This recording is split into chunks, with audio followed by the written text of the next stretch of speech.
نحمده ونستعينه ونستغفره ونؤمن به ونتوكل عليه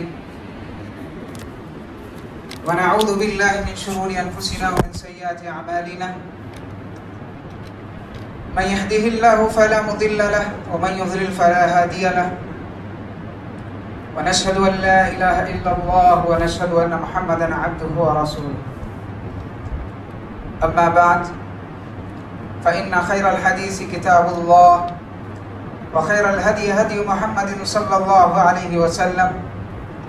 وشر الأمور محدثاتها وكل محدثة بدعة وكل بدعة ضلالة وكل ضلالة في النار.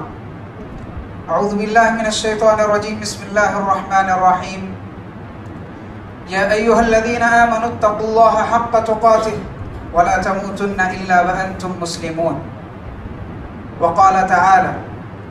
يا أيها الناس اتقوا ربكم الذي خلقكم من نفس واحدة وخلق منها زوجها وبث منهما رجالا كثيرا ونساء واتقوا الله الذي تساءلون به والأرحام إن الله كان عليكم رقيبا. وقال تعالى: يا أيها الذين آمنوا اتقوا الله وقولوا قولا سديدا يصلح لكم أعمالكم ويغفر لكم ذنوبكم ومن يطع الله ورسوله فقد فاز فوزا عظيما. وقال عز وجل في موضع آخر: أرأيت الذي يكذب بالدين فذلك الذي يدع اليتيم ولا يحض على طعام المسكين. محترم حاضرین جمعہ اور پردہ نشین خواتین اسلام، ابھی مختصر حمد و صلوات کے بعد میں نے آپ لوگوں کے سامنے سورۃ الماعون کی 3 آیتیں تلاوت کی ہیں۔ ان آیتوں میں اللہ تعالیٰ نے کہا: اے پیغمبر، کیا آپ نے دیکھا صلی اللہ علیہ وسلم اس شخص کو جو قیامت کے دن کو جھٹلاتا ہے؟ فَذَلِكَ الَّذِي يَدُعُّ الْيَتِيمَ، یہی وہ شخص ہے جو یتیم کو دھکے دیتا ہے۔ وَلَا يَحُضُّ عَلَى طَعَامِ الْمِسْكِينِ، اور یہ شخص مسکین کو کھلانے پر ترغیب نہیں دیتا، ابھارتا نہیں ہے مسکین کو کھلانے پر۔ تو سورۃ الماعون کی ان ابتدائی 3 آیتوں میں اللہ تعالیٰ نے 2 قسم کے لوگوں کی مذمت کی ہے۔ کہا ایک وہ شخص جس کے دل میں ایمان ہی نہیں ہے، أَرَأَيْتَ الَّذِي يُكَذِّبُ بِالدِّينِ، اور دوسرے اس شخص کی مذمت کی ہے، اس شخص کی برائی بیان کی ہے جس کے دل میں ہمدردی کا جذبہ نہیں پایا جاتا۔ فَذَلِكَ الَّذِي يَدُعُّ الْيَتِيمَ، یتیم کو دیکھ کر وہ تڑپتا نہیں ہے۔ وَلَا يَحُضُّ عَلَى طَعَامِ الْمِسْكِينِ، مسکین کو دیکھ کر وہ پگھلتا نہیں ہے۔ حضرات، ان آیتوں کی روشنی میں آج آپ لوگوں کے سامنے ہمدردی و غمخواری کے موضوع پر گفتگو کرنا چاہتا ہوں۔ ہمدردی و غمخواری کا مطلب کیا ہے؟ معاشرے میں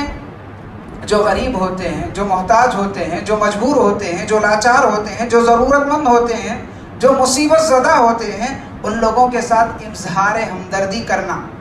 ان کے دکھ درد کو بانٹنے کی کوشش کرنا، ان کے غم کو ہلکا کرنے کی کوشش کرنا، اور ہمارے ہاتھ سے جتنی مدد ہو سکتی ہے اتنی مدد کرنے کی کوشش کرنا، یہ ہمدردی و غمخواری کا مفہوم ہے۔ پیارے نبی صلی اللہ علیہ وسلم نے ارشاد فرمایا: مثل المؤمنین فی توادہم وتراحمہم وتعاطفہم کمثل الجسد الواحد، کہ مسلمانوں کی مثال آپس میں ایک دوسرے سے ہمدردی کرنے کے سلسلے میں ایک جسم کے مانند ہے، ایک جان کی مانند ہے۔ اذا اشتکى له عضو تداعى له سائر الجسد بالسہر والحمى،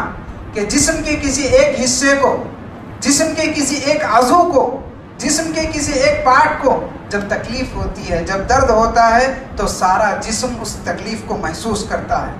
یہی وجہ ہے کہ آپ دیکھیے شریعت کہتی ہے جہاں کہیں آپ کو کوئی مصیبت زدہ انسان نظر آتا ہے اس کے ساتھ کھڑے ہو جاؤ،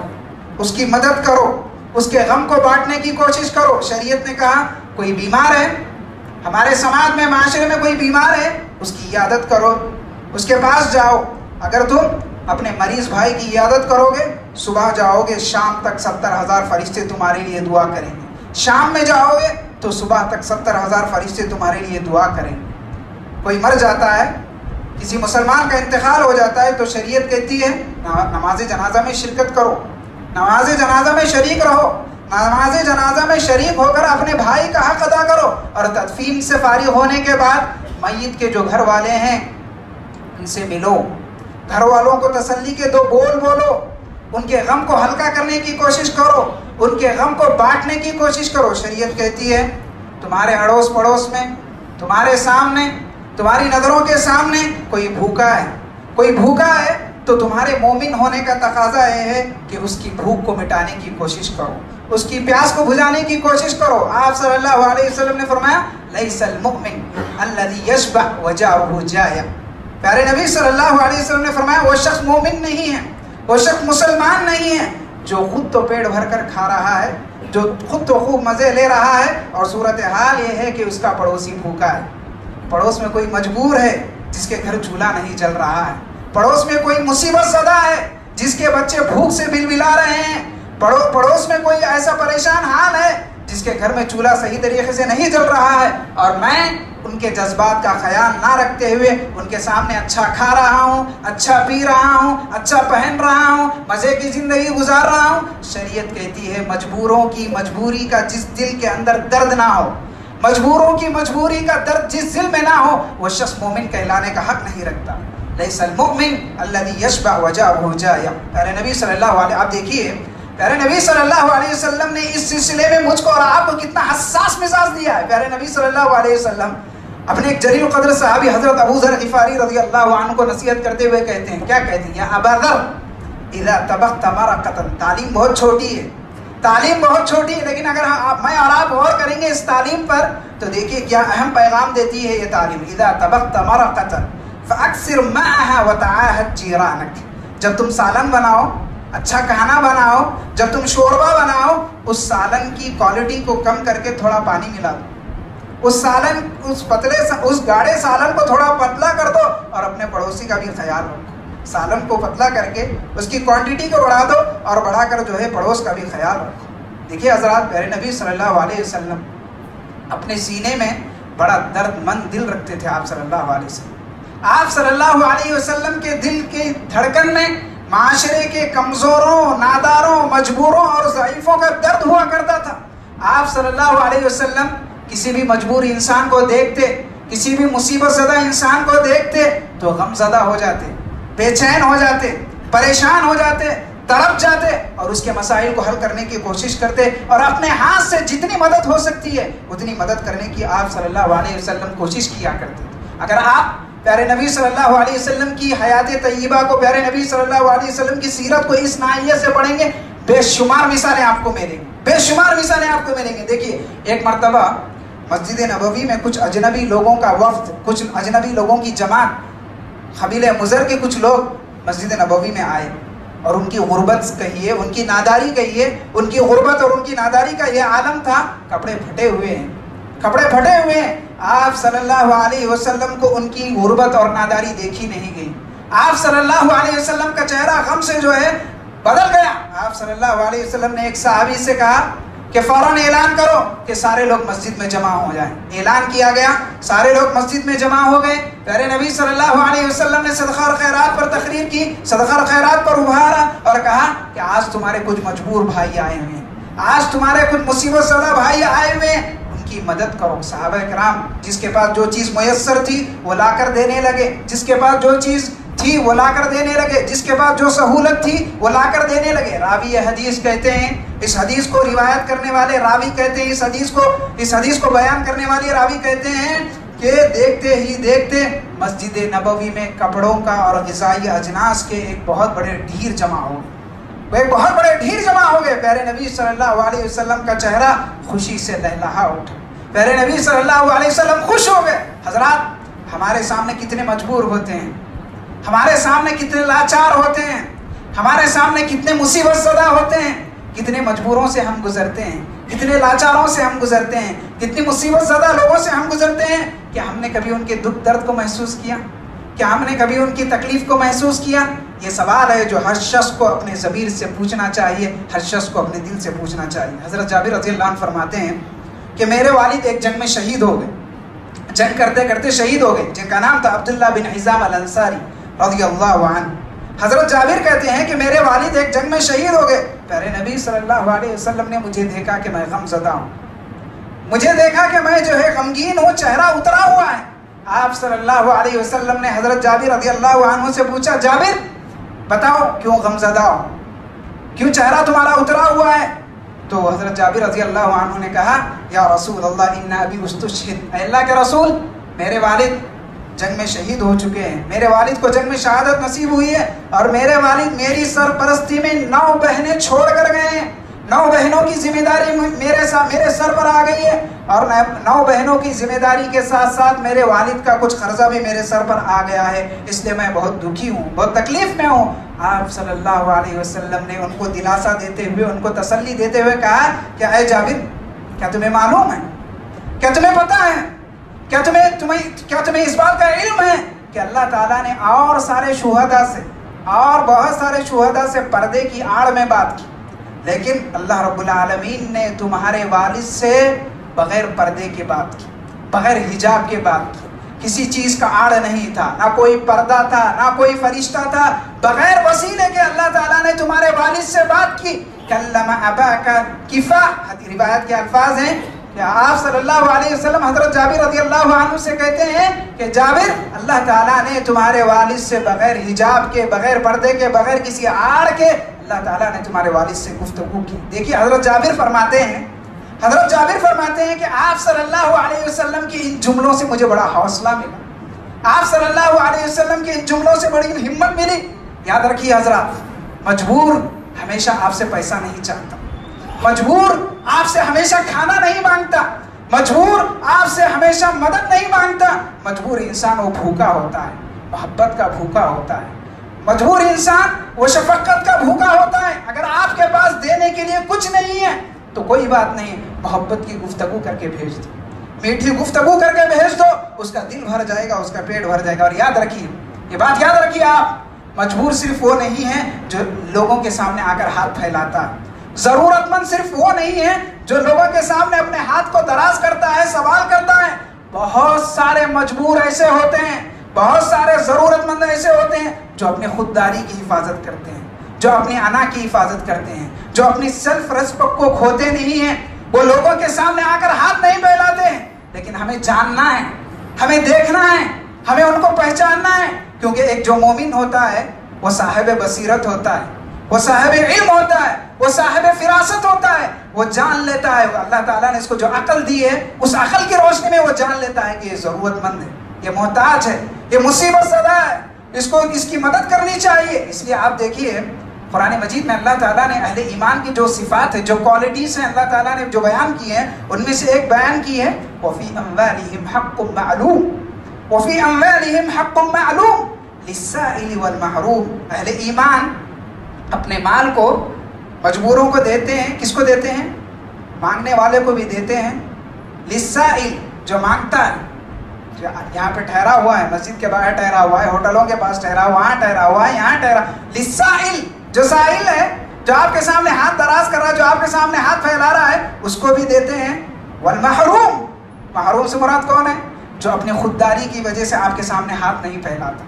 جو اپنی انا کی وجہ سے آپ کے سامنے ہاتھ نہیں پھیلاتا، جو اپنی خودداری کی حفاظت کرتا ہے، جو اپنے انا کی حفاظت کرتا ہے۔ اہل ایمان کے بارے میں اللہ تعالیٰ کہتا ہے کہ ایسے خوددار لوگوں کو بھی وہ تلاش کر کے دیتے ہیں، ایسے خوددار لوگوں کو تلاش کر کے دیجئے، بھلے سے وہ ضرورت مند ہیں، وہ محتاج ہیں، لیکن وہ اپنی انا کی حفاظت کرتے ہیں، اپنی خودداری کی حفاظت کرتے ہیں، لیکن جو اہل ایمان ہیں وہ انہیں بھی تلاش کر کے دیتے ہیں۔ آپ دیکھیے قرآن مجید میں اللہ تعالیٰ نے ایسے ہی خوددار لوگوں کا تذکرہ کرتے ہوئے کہا یحسبهم الجاہل اغنیاء من التعفف تعرفهم بسیماهم لا يسألون الناس الحافا۔ بہت سارے مجبور ہمارے سامنے ایسے ہوتے ہیں، بہت سارے محتاج ایسے ہوتے ہیں جو خودداری کی وجہ سے لوگوں کے سامنے ہاتھ نہیں پھیلاتے، جو اپنی انا کی وجہ سے لوگوں کے سامنے مانگتے نہیں ہیں، لیکن ان کی مجبوری کیسے معلوم ہوگی؟ تعریفهم بسیماهم، ان کے چہروں کو پڑھو، آپ ان کی آنکھوں میں دیکھو، آپ کو اندازہ ہو جائے گا، آپ کو معلوم ہو جائے گا کہ یہ بڑے ضرورت مند ہیں، یہ محتاج ہیں، یہ مصیبت زدہ ہیں، ان کو دینا چاہیے، ان کی مدد کرنی چاہیے۔ حضرت ابو ہریرہ رضی اللہ عنہ کہتے ہیں ایک مرتبہ مجھے شدت کی بھوک لگی، ایک مرتبہ مجھے بہت بھوک لگی، بھوک جو ہے برداشت کے باہر ہو رہی تھی، اور بھوک کی وجہ سے مجھ پر غشی طاری ہو رہی تھی، بے ہوشی طاری ہو رہی تھی۔ میرے ذہن میں ایک بات آئی کہ میں ابو بکر رضی اللہ عنہ کے پاس جاتا ہوں اور جا کر ان سے تفسیر کا ایسا سوال پوچھتا ہوں، اس سوال کے اشارے سے حضرت ابو بکر سمجھ جائیں کہ مجھے بھوک لگی ہے اور وہ مجھے کھانا کھلا دیں۔ حضرت ابو بکر رضی اللہ عنہ کے پاس جاتے ہیں اور سوال پوچھتے ہیں، مگر حضرت ابو بکر رضی اللہ عنہ ان کے اس مطالبے کو نہیں سمجھ پاتے ہیں۔ اس کے بعد پھر حضرت عمر رضی اللہ عنہ کے پاس جاتے ہیں اور ان سے یہی سوال کرتے ہیں، حضرت عمر رضی اللہ عنہ بھی ان کے اس مطالبے کو نہیں سمجھ پاتے ہیں۔ آخرکار پیارے نبی صلی اللہ علیہ وسلم کے پاس آتے ہیں، حضرت ابو ہریرہ رضی اللہ عنہ پیارے نبی صلی اللہ علیہ وسلم کے پاس آتے ہیں اور آ کر سوال کرتے ہیں۔ نبی تو نبی ہوتے ہیں، چہرے سے سمجھ جاتے ہیں کہ ابو ہریرہ کو بھوک لگی ہے، سیدھے ہاتھ پکڑتے ہیں اور اپنی بیویوں میں سے کسی بیوی کے گھر لے جاتے ہیں اور پیٹ بھر کر کھلاتے ہیں۔ میرے محترم بھائیوں، کچھ خوددار دنیا میں ایسے بھی ہوتے ہیں جو آپ کے سامنے آ کر ہاتھ نہیں پھیلائیں گے، جو آپ کے سامنے آ کر اپنا ہاتھ کو دراز نہیں کریں گے، لیکن ان کو تلاش کرنا ہے، ان کو تلاش کرنا ہے، ان کو دیکھنا ہے اور جتنی مدد ہو سکے ان کی مدد کرنے کی کوشش کرنا ہے۔ حضرات، معاشرے میں جو طبقات ہماری ہمدردی اور ہماری غمخواری کا حق رکھتے ہیں، ان میں سے ایک بہت بڑا طبقہ معذوروں کا اور بیماروں کا ہے۔ ہمارے معاشرے میں جو لوگ ہماری ہمدردی کا حق رکھتے ہیں، ان میں سے ایک بہت بڑا طبقہ ہے معذوروں کا اور بیماروں کا۔ دیکھیے پیارے نبی صلی اللہ علیہ وسلم کتنا لحاظ رکھا کرتے تھے آپ صلی اللہ علیہ وسلم مجبوروں کے غم کو کیسے ہلکا کرنے کی کوشش کیا کرتے تھے آپ صلی اللہ علیہ وسلم، مجبوروں کے دکھ درد کو کیسے بانٹنے کی کوشش کیا کرتے تھے آپ صلی اللہ علیہ وسلم۔ آپ غور کیجئے، آپ صلی اللہ علیہ وسلم نے ایک مرتبہ ایک جزامی شخص کے ساتھ ایک برتن میں بیٹھ کر کھانا کھایا۔ جزامی حضرات، جسے کوڑ کی بیماری ہندی میں جسے کوڑ کی بیماری کہتے ہیں، جسے انگلش میں لیپرسی کہتے ہیں، جس کے ہاتھ ٹیڑھے ہو جاتے ہیں، جس شخص کو یہ بیماری آ جائے، زندگی میں ہر جگہ اس کو دھکے کھانا پڑتا ہے، ہر جگہ اس کو کراہت دیکھنے کو ملتی ہے، کوئی اس کو دیکھنا گوارا نہیں کرتا، کوئی اس کو دیکھنا پسند نہیں کرتا۔ وہ دیکھتا ہے کہ ہر کوئی اس سے بھاگ رہا ہے، وہ دیکھتا ہے کہ ہر کوئی اس سے نظر پھیر رہا ہے، لیکن پیارے نبی صلی اللہ علیہ وسلم ایک ایسے شخص کو جس کو دنیا دھتکارتی ہے، جس کو دنیا کراہت سے دیکھتی ہے، آپ صلی اللہ علیہ وسلم نے ایک ایسے شخص کے ساتھ ایک ساتھ برتن میں بیٹھ کر کھانا کھایا۔ یہ ہمدردی کی کتنی بڑی مثال ہے، یہ غمخواری کی کتنی بڑی مثال ہے، یہ غم گزاری کی کتنی بڑی مثال ہے، یہ ہمدردی کا کیسا نمونہ ہے، یہ ہمدردی کا کیسا نادر واقعہ ہے۔ ایسی قربانی کون دے سکتا ہے؟ ایسی بیماری والے شخص کے ساتھ کون بیٹھ کر کھانا کھا سکتا ہے؟ حضرات، جہاں ہم جیتے ہیں، جس محلے میں ہم رہتے ہیں، جس بستی میں ہم رہتے ہیں، ہمارے ارد گرد بہت سارے ضرورت مند ہوتے ہیں، ہمارے آس پاس بہت سارے محتاج ہوتے ہیں، ہمارے ارد گرد کتنے مجبور پائے جاتے ہیں، کتنے یتیم ہیں جن کے سروں پر سے سایہ اٹھ چکا ہے، کتنے غریب ہیں جن کے گھروں پر چولہا نہیں جلتا ہے، کتنے مسکین ہیں جنہیں ٹھیک سے کپڑا میسر نہیں ہوتا ہے، اور کتنے بیمار ہیں جن کے پاس علاج کے لیے پیسے نہیں ہیں، کتنے لاچار ہیں جو سود کی زنجیروں میں جکڑے ہوئے ہیں، کتنے مصیبت زدہ ہیں، کتنے مجبور ہیں، کتنے مصیبت زدہ ہیں۔ بتائیے آج ہم نے ان کے لیے کیا کیا؟ شریعت ہم سب کو اس بات کی تلقین کرتی ہے، شریعت ہم سب کو اس بات کی تعلیم دیتی ہے کہ ہمیں زندگی میں خود غرض بن کر زندگی نہیں گزارنا ہے، مفاد پرست بن کر زندگی نہیں گزارنا ہے، زندگی میں جو ہے سیلفش بن کر زندگی نہیں گزارنا ہے۔ میں اور میری ضرورت ہے بس، میں اور میری بیوی بچے ہے بس، میں اور میرا گھرانہ ہے بس، میں اور میرا خاندان ہے بس، صرف اپنی ذات کی فکر کرنا، صرف اپنی ذات کے لیے جینا، اور ہمارے اطراف جو مجبور رہتے ہیں، جو لاچار رہتے ہیں، جو مصیبت زدہ رہتے ہیں، ان کی مجبوری کا احساس نہ کرنا، دوسروں کے درد کو محسوس نہ کرنا۔ یاد رکھیے، یہ اچھی صفت نہیں ہے، یہ اچھی علامت نہیں ہے، کیونکہ ہم اس نبی کے امتی ہیں جس نبی کی ہم اس امت کے افراد ہیں جس امت کے بارے میں اللہ تعالیٰ نے کہا اخرجت للناس، کہ یہ امت لوگوں کی بھلائی کے لیے پیدا کی گئی ہے۔ تو لہذا اپنے خاندان کے ساتھ ساتھ، اپنی فیملی والوں کے ساتھ ساتھ، معاشرے میں جو ضرورت مند پائے جاتے ہیں، جو محتاج پائے جاتے ہیں، جو مصیبت زدہ پائے جاتے ہیں، ان کی بھی ہمیں فکر کرنی چاہیے۔ آپ دیکھیے پیارے نبی صلی اللہ علیہ وسلم ایک مرتبہ اللہ تعالیٰ سے دعا کرتے ہوئے کہتے ہیں اللہم انی اسألک فعل الخیرات وترک المنکرات، وحب المساکین. آپ غور کیجئے اس دعا پر. ہم کئی مرتبہ اس دعا کو پڑھتے ہیں لیکن غور کرنے سے تعلق رکھتی ہے یہ دعا. آپ صلی اللہ علیہ وسلم اللہ تعالیٰ سے دعا کر رہے ہیں کہ پروردگار مجھے مسکینوں کی محبت دے, غریبوں کی محبت میرے دل میں ڈال دے. پتہ چلا میرے بھائی, دعاؤں میں مانگی جانے والی چیز میں سے ایک چیز ہے غریبوں کی محبت, مسکینوں کی محبت. جو نادار ہیں, جو لاچار ہیں, جو مصیبت زدہ ہیں, ان کی ہمدردی مانگی جائے, ان کی محبت ہماری دعاؤں میں مانگنا چاہیے. حضرات, ہمدردی کا ایک بہت بڑا تقاضا, جب ہم ہمدردی کے موضوع پر گفتگو کر رہے ہیں, جب ہم ہمدردی کے موضوع پر آپ کے سامنے بول رہے ہیں, تو ہمدردی کے تقاضے پر بھی بولنا ضروری ہے. ہمدردی کا ایک بہت بڑا تقاضا یہ بھی ہے کہ جو معاشرے میں جو کمزور لوگ پائے جاتے ہیں, جو مصیبت زدہ پائے جاتے ہیں, جو لاچار لوگ پائے جاتے ہیں, جو کمزور لوگ معاشرے کے اندر پائے جاتے ہیں, ان کے ساتھ فراخ دلی سے کام لینا. معاشرے میں جو لوگ کمزور ہیں ان کے ساتھ اپنے دل کو بڑھا رکھا. میرے نبی صلی اللہ علیہ وسلم فرماتے ہیں ایک حدیث میں, رحم اللہ امرأ سمحا اذا باع سمحا اذا اشترى. اللہ کی رحمت ہو اس بندے پر, اللہ کی رحمت ہو اس بندے پر, جب کوئی چیز بیچتا ہے تو فراخ دلی سے بیچتا ہے. جب کوئی چیز بیچتا ہے تو بڑے دل کے ساتھ بیچتا ہے. جب کوئی چیز خریدتا ہے تب بھی اپنے دل کو بڑا رکھتا ہے. کیا مطلب ہے اس حدیث کا؟ آپ مارکیٹ جاتے ہیں, آپ بازار جاتے ہیں ترکاری کے لیے, منصوبہ یہ ہے, سوچ یہ ہے, خیال یہ ہے بہتر سے بہتر ترکاری ملے, تازہ سے تازہ ترکاری ملے, کوالٹی والی چیز ملے. یہ سوچ لے کر آپ جاتے ہیں, اچھی بات ہے, ہر کوئی یہی سوچ لے کر جاتا ہے. لیکن آپ جب مارکیٹ جاتے ہیں, بازار جاتے ہیں, آپ دیکھتے ہیں کچھ تاجر ہیں, کچھ بیپاری ہیں جو آپ کے معیار کی ترکاری بیچ رہے ہیں, جیسی کوالٹی آپ چاہتے ہیں اس کوالٹی کی وہ ترکاری بیچ رہے ہیں. لیکن آپ دیکھتے ہیں اسی بازار کے کسی کنارے ایک 60 سالہ بوڑھا ہے, ایک 60 سالہ بوڑھی ہے. یہ ان کے آرام کرنے کا وقت ہے, لیکن مسئلہ یہ ہے کہ اولاد نافرمان نکلی ہے. اولاد نے جو ہے گھر سے نکال دیا ہے, مجبوری کی حالت میں وہ کمانے کے لیے نکلے ہیں. اگر یہ خود نہیں کمائیں گے تو پیٹ نہیں بھر سکیں گے, اگر یہ کچھ نہیں کریں گے تو اپنا پیٹ نہیں پال سکیں گے. آرام کرنے کی عمر میں یہ بوڑھا اور بوڑھی مارکیٹ میں آ کر, بازار میں آ کر, چلچلاتی دھوپ میں آ کر صبح سے شام تک جو ہے وہ بیٹھتے ہیں,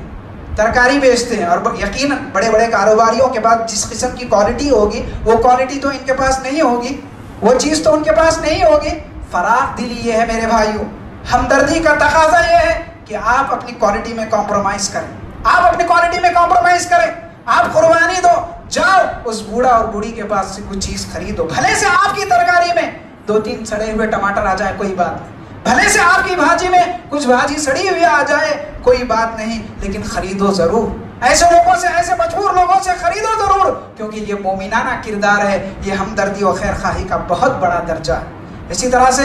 ہمدردی کا ایک بہت بڑا تقاضا یہ بھی ہے کہ زندگی میں کبھی کسی مجبور کی مجبوری سے فائدہ نہیں اٹھانا چاہیے. زندگی میں کبھی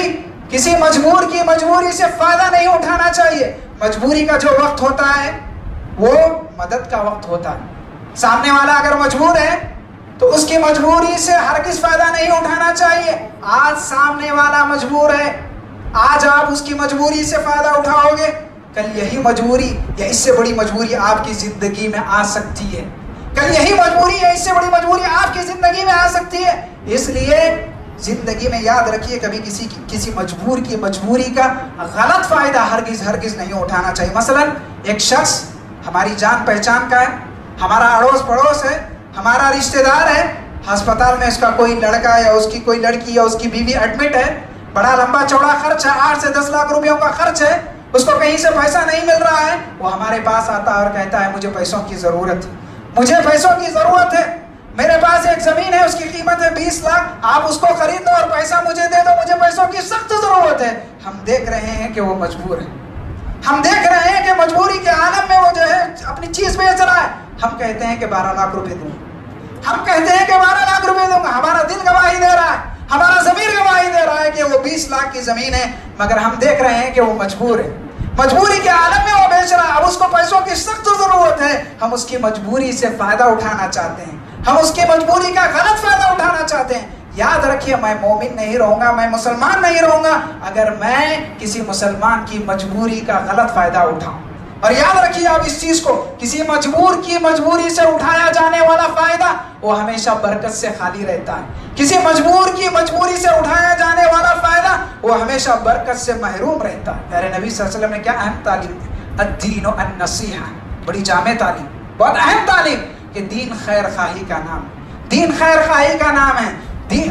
دوسروں کے بارے میں بھی اچھا سوچنا چاہیے، دوسروں کے بارے میں بھی اچھا خیال کرنا چاہیے۔ خیر خواہی کا تقاضا یہ ہے میرے بھائی کہ دوسروں کا بھی اچھا سوچا جائے، اچھا بھلا کیا جائے۔ خلاصہ کلام یہ ہے کہ مجبوروں کے کام آئیے، ناداروں کے کام آئیے، جو مصیبت زدہ ہیں، جو پریشان حال ہیں، ان کے کام آئیے۔ یاد رکھیے آپ کا ایک وقت کا کھانا کسی کی زندگی کو بچا سکتا ہے، آپ کا ایک وقت کا کھانا کسی کی زندگی کو بچا سکتا ہے، آپ کا پلایا ہوا پانی کا ایک گھونٹ کسی کا سہارا بن سکتا ہے، اور آپ کی زبان سے نکلے ہوئے دو جملے اور دو قیمتی بول کسی کی زندگی کو سنوار سکتے ہیں، کسی کے غم کو اور کسی کی تکلیف کو جو ہے ہلکا کر سکتے ہیں۔ یہ اچھی صفت نہیں ہے، یہ اچھی عادت نہیں ہے کہ ہم مجبوروں کو دیکھیں تو ان کے سامنے متکبرانہ شان سے چلیں، یہ اچھی عادت نہیں ہے کہ ہم مجبوروں کو دیکھیں تو جو ہے ان کے سامنے متکبرانہ چال سے چلیں، ان کو حقیر سمجھیں، ان کو معمولی سمجھیں، ان کو گری ہوئی نظروں سے دیکھیں، ان کو دھتکاریں۔ یاد رکھیے یہ اچھی صفت نہیں ہے، یہ اچھی عادت نہیں ہے۔ اللہ تعالیٰ سے دعا ہے اللہ تعالیٰ ہم سب کو، آپ سب کو، کہنے والے کو اور سننے والوں کو، معاشرے میں جتنے بھی مجبور ہیں، جتنے بھی پریشان حال ہیں، جتنے بھی مصیبت زدہ ہیں، جن کے اوپر بھی پریشانی آئی ہے، جو معاشرے میں ایک گمنام کی زندگی گزار رہے ہیں، اللہ تعالیٰ سے دعا ہے کہ اللہ تعالیٰ ہم سب کو، آپ سب کو ان کے ساتھ ہمدردی کرنے کی توفیق عطا فرمائے۔ رب العالمین ہمیں ان کے ساتھ غم خواری کرنے کی توفیق عطا فرمائے۔ رب العالمین ہمیں ان کے ساتھ غم گساری کرنے کی توفیق عطا فرمائے۔ رب العالمین ہمیں ان کی جتنی مدد ہو سکے اتنی مدد کرنے کی توفیق عطا فرمائے۔ آمین۔ بارک اللہ لنا ولکم فی القرآن العظیم ونفعنا وإياكم بالآیات والذکر الحکیم انہ تعالی جواد کریم ملک بر رؤوف رحیم رب الحلیم۔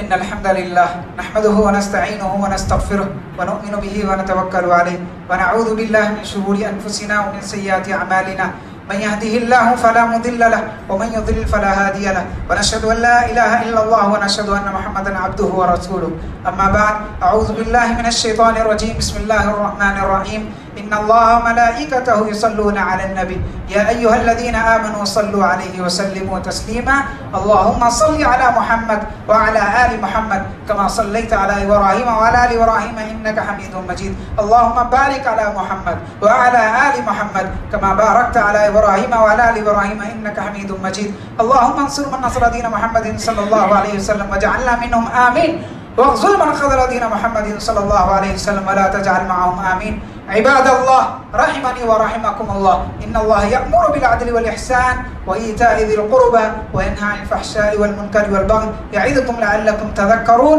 اذكروا الله يذكركم ودعوه يستجب لكم ولذكر الله تعالى أعلى وأولى وجل وهم وأتم وأكبر والله يعلم ما تصنعون قوموا أقيموا الصلاة نماز کے لیے کھڑے ہو جائیں۔ جب امام نماز کے لیے کھڑے ہو جائیں تب کھڑے ہو جائیے، وقت سے پہلے نہیں کھڑے ہونا چاہیے، یہ سنت کے خلاف ورزی ہے۔